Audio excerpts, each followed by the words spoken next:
Shalom. I am Rabbi Nathan Davidovich, speaking to you about the webyeshiva.org, speaking to you from Efrat, Israel.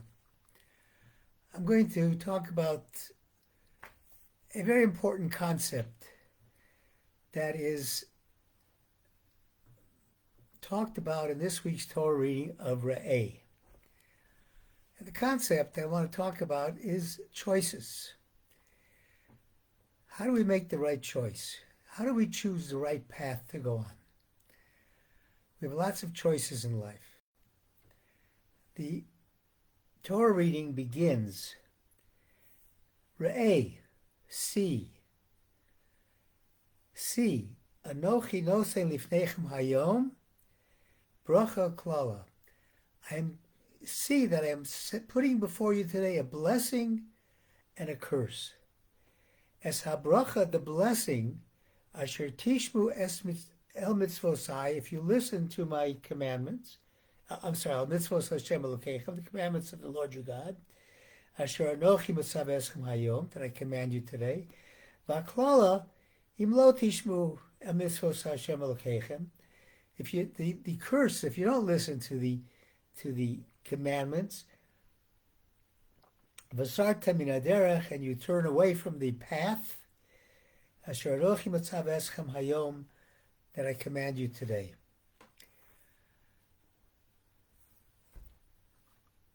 Robert Frost, the poet, wrote a very famous poem called The Road Not Taken. And this poem leads me into some of the commentaries on the Torah portion that I've just read. What does Robert Frost say? He starts the poem by saying, two roads diverged in a yellow wood, and sorry I could not travel both. And at the very end of the poem, he says, I shall be telling this with a sigh, somewhere ages and ages hence.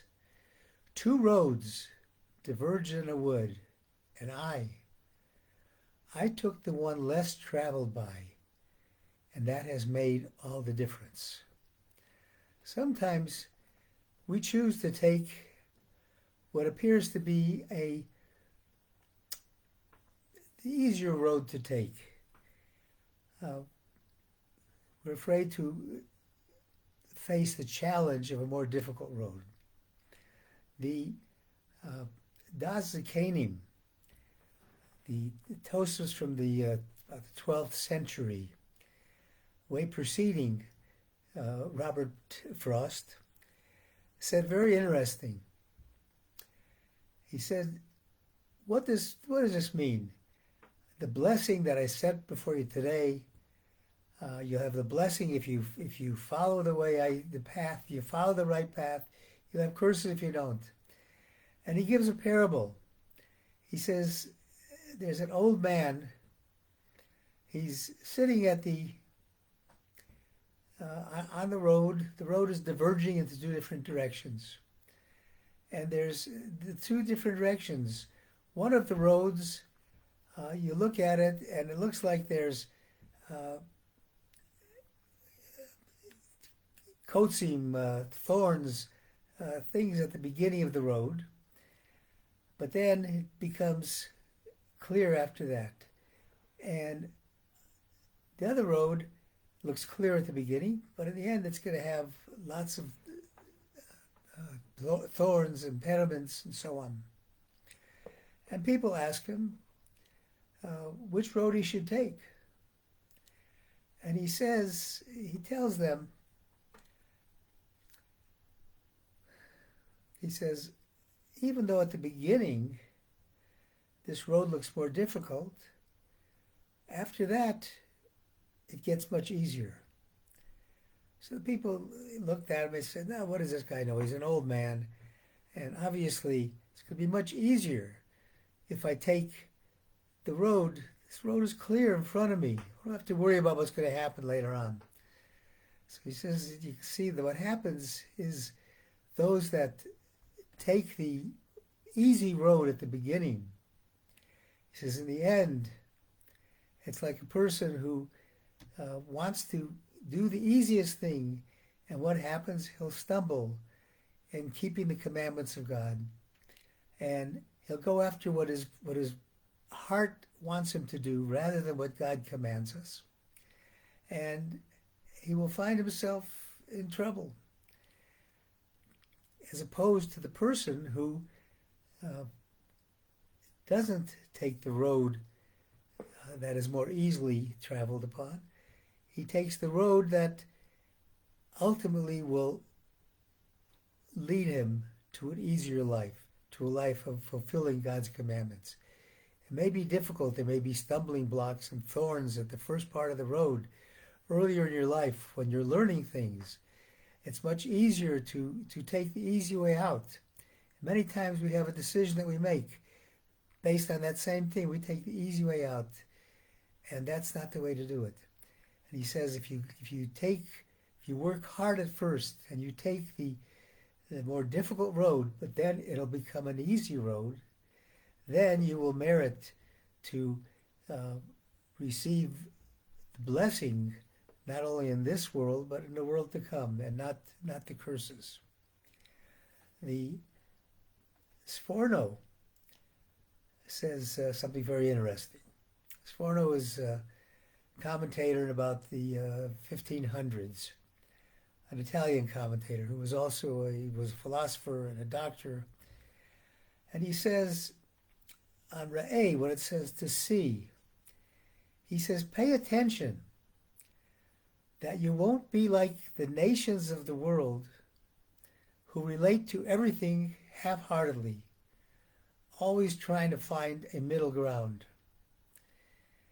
He says, remember what it says, Anochi nosei lifnechem hayom brocha l'klala. I'm giving you today a choice between two extremes, two opposites. The bracha, the blessing, is an extreme in that provides you with more than you need, whereas the chas v'shalom, the curse, is another extreme, making sure you have less than the basic needs. And you have the choice of both before you. All you have to do is make a choice. And some people think that making choices, we can devote certain things to the service of God, and the rest of the things we could do don't have to do anything with God, have to do with whatever we want. And what the Sforno is teaching us is that you can't do that. You have to do one or the other. The one that may appear difficult at first, you still have to elevate that. Those things that are permitted to do, you shouldn't just think I'm doing them because it's a nice thing to do. I'm eating, I like to eat. No, you should do them to serve God. You're elevating everything to the level of choosing the path that will lead you on a bracha. Now the Mei Shiloach, the Ishbitzer Rebbe, he has another interesting comment. He says, behold, I set before you today these paths of blessing and curse. He says that we should know that everything comes from God. But what happens?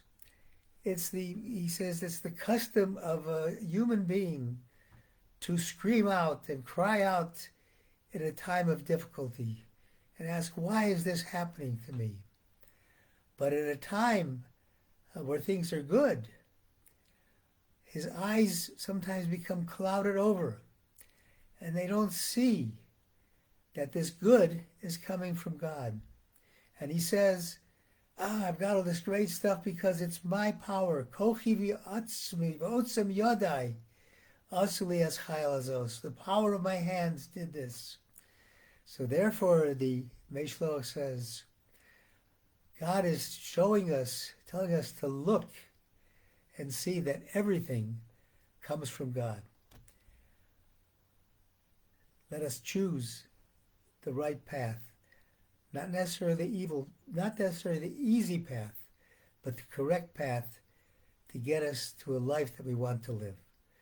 Thank you for listening on behalf of the webyeshiva.org. I wish everybody a Shabbat Shalom.